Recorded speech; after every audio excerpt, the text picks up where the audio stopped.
popularly referred to as the General, the president-elect of Guinea-Bissau, Umaru Sissoco Embalo, a former army chief, served as prime minister of the country between 2016 and 2018.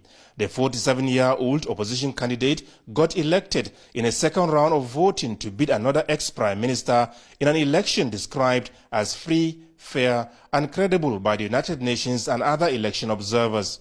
He is here to say thank you to President Muhammadu Buhari for Nigeria's tremendous support and assistance towards stabilizing his country and ensuring the success of the electoral process.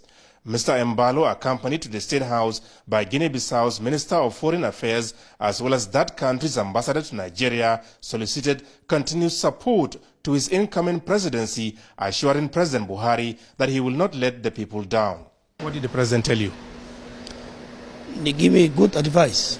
You know, President Buhari is somebody who all of us we respect in Africa, and I keep his advice. Is why he's one of the first country I visit. We know President Buhari. We respect him a lot in Africa because he's a correct man, gentleman, and Pan-Africanist is why I am here. I am his son. So don't forget, President Buhari, I can't call him President Buhari. I already tell him, I'm going to still keep calling Baba. The president told him that he has to be inclusive, basically, and has to pursue peace, that because without that, there will be no development for the country, and that the ultimate reason for becoming a head of state is to deliver development for your people. The Republic of Guinea-Bissau, a country of less than 2 million people, has seen 9 coups or attempted coups since 1974. The incumbent president, Jose Mario Vaz, who crashed out of the election in the first round of voting, is the first head of state to carry out his term without being deposed. The country has been in crisis for a long period of time. Mr. President has maintained a number of Nigerian troops there, and these Nigerian troops have maintained stability, and sometimes it looked as if it might tip over the edge, but they've maintained it. And then Mr. President was engaged throughout the process. First of all, you had legislative elections, and it looked as if those wouldn't take place, but it did. Mr. President authorized a significant sums of money for all the electoral kit, because at one time they said they couldn't hold those elections because they didn't have the materials and so forth.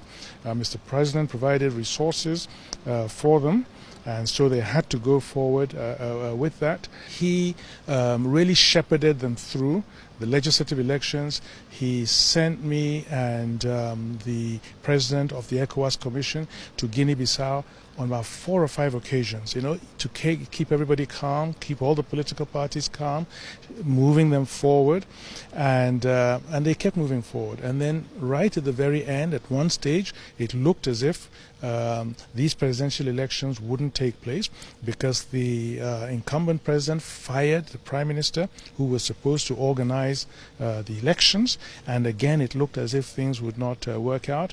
But you know, Mr. President was very engaged, and this is the result, you know, peaceful elections at the end of the day. The president-elect Umaru Embalo has formally invited the Nigerian leader to Bissau for his inauguration coming up on February 19, 2020.